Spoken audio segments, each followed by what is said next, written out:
Dan momen puncaknya tuh tahun 95 waktu pertama kali pesawat itu terbang ya. 10 Agustus 95 pesawat itu terbang.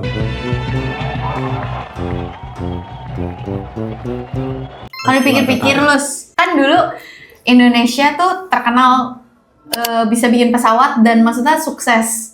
Kenapa sekarang udah nggak segembor-gembor dulu? Kayak memang sih sekarang gue dengar Indonesia masih bisa memproduksi pesawat, tapi kayak nggak ini dulu lah pokoknya. Kayak kan sekarang pesawat Indonesia banyak kan beli dari luar nggak sih? Kenapa? Sebenarnya kita itu pernah bisa bikin pesawat sendiri. Yang paling terkenal kan dulu waktu zaman Habibie, dia bikin pesawat kan ya. N250 Gatot Kaca. Kalau ditanya sekarang apakah Indonesia masih memproduksi pesawat? Sebenarnya masih, tapi bukan kayak strategi pesawat yang awal. Kayak strategi pesawat yang awal itu kan ada pesawat yang kayak high tech, terus apa ya, yang kayak ya untuk penumpang yang lebih banyak, yang besar gitu.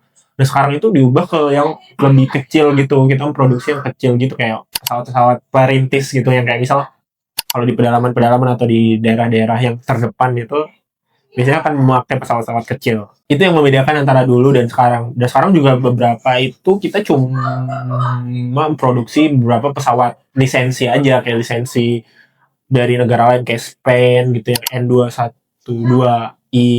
Terus PT Dirgantara Indonesia juga ada beberapa komponen support lah untuk Airbus gitu, tapi kayak komponen-komponen support aja. Nah, balik lagi, kita dulu pernah membuat pesawat nih. Itu asal muasalnya seperti apa? Sebenarnya kan kita tahu Bapak Habibie kan terkenal sebagai seorang insinyur teknik khusus dalam dunia penerbangan gitu kan. Dia sebenarnya dia bukan membuat pesawat ya dulu tuh sebenarnya. Kalau waktu dia di Jerman, dia tuh memberikan sebuah teori gitu tentang pesawatnya itu, dan itu tuh sangat berefek cukup besar lah gitu untuk industri penerbangan sebenarnya. Terus kita sampailah ke zaman Soeharto, di zaman yang tahun 70-an itu kita lagi oil boom ya, harga minyak tuh naik. Itu yang membuat sebenarnya pendapatan kita itu tinggi banget zaman itu, pertumbuhan ekonomi juga tinggi. Terus ya cukup inilah sebenarnya kayak di tahun yang kita cukup pesat kemajuannya dari zaman Orde Lama masuk Orde Baru. Terus waktu oil boom itu harga minyak dunia naik, terus kita pesat karena sebenarnya ekonomi kita tuh banyak kan dari itu kan, menjual bahan mentah. Nah sebenarnya kan karena kita sudah punya banyak ini nih, duit nih, jadi kita mulai pembangunan, selain pembangunan jalan, pembangunan daerah-daerah gitu. Nah, kita kayaknya perlu nih dipandang dunia jadi sejajar sama negara-negara lain gitu. Apa ya? Kita perlu buat proyek namanya membuat pesawat terbang.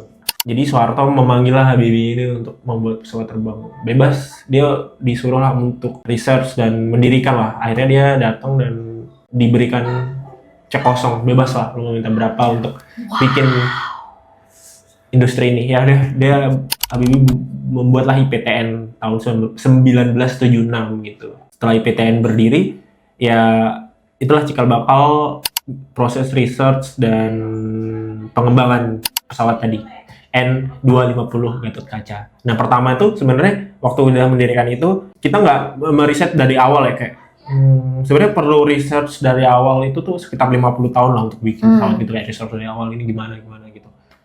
Jadi supaya kita nggak research dari awal, ya udah kita kerjasama aja sama yang udah jadi gitu.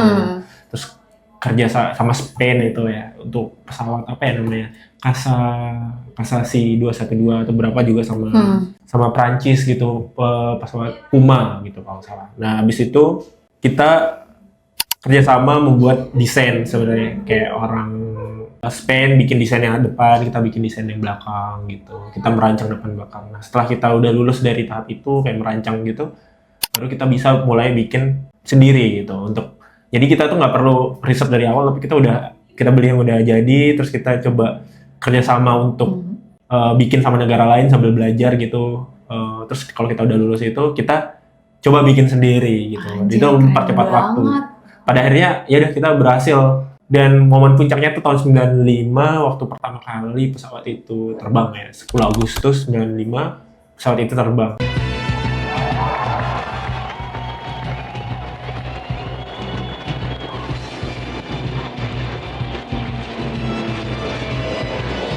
Tapi setelah 95 kita berhasil, tidak lama dari itu kita mengalami krisis moneter tahun 1997. Oke. Pada akhirnya kita tidak bisa melanjutkan produksi pesawat terbang. Kenapa? Karena sebenarnya industri pesawat terbang ini kan membutuhkan banyak biaya ya. Dan juga industri yang cukup kayak bakar duit lah, kayak cuma banyak biaya yang kita harus alokasikan ke situ. Sedangkan kita sedang mengalami krisis moneter. Dan ketika IMF datang untuk memberikan bantuan ke kita waktu krisis moneter itu, salah satu syarat agreement-nya itu adalah tidak membiayai proyek-proyek yang menghabiskan banyak biaya. Nah, termasuk salah satunya adalah pesawat terbang ini. Everybody agrees that the immediate tasks of the new government is economic stabilization as well as political stabilization. Economic stabilization requires that basic services are restored, that essential commodities are distributed to the people, that inflation is controlled, that the foreign exchange market is normalized, and that the foreign debt issue is resolved. Jadi akhirnya pesawat terbang N250 Gatotkaca ini diberhentikan untuk proses pembuatannya dan pengembangannya ke depan gitu. Ya udah, jadi sampai sekarang ya stuck di situ gitu. Dan selanjutnya ya kita nggak bikin pesawat yang super lagi, tapi untuk pesawat-pesawat yang tadi perintis gitu aja gitu. Intinya ya N250 Gatotkaca ini udah berhenti gitu. Kita nggak memproduksi supercar lagi lah, kayak supercar ya, kayak kita prediksi mobil biasa aja yang kecil itu, pesawat yang untuk di lahan-lahan gitu 4x4 gitu gitu kayak gitu aja. Kalau ditanya apakah kita masih produksi ya masih. Tapi sangat disayangkan kita tidak melanjutkan itu. Ya tapi sebenarnya masuk akal sih, kita masih punya urgensi yang lain. Benar. Dari sekedar. Tapi sebenarnya katanya nih ya, sebenarnya kita sengaja dijegal untuk nggak memproduksi itu. Makanya salah satu di agreement itu juga kita harus memberhentikan proses pembiayaan atau pembuatan pesawat ini gitu. Karena takutnya nanti kita akan menyaingi industri-industri pesawat yang udah mapan ya, kayak yang udah Amerika gitu, Airbus atau Boeing dan lain-lainnya gitu. Kok takut? Berarti kita mampu loh, makanya mereka takut, insecure. Makanya kita nggak boleh. Ya bener, ya mungkin kita mampu. Tuh.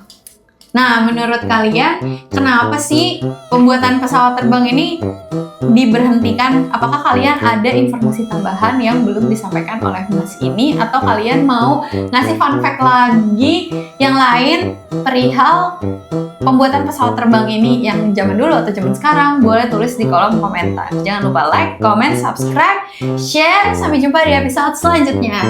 Bye-bye!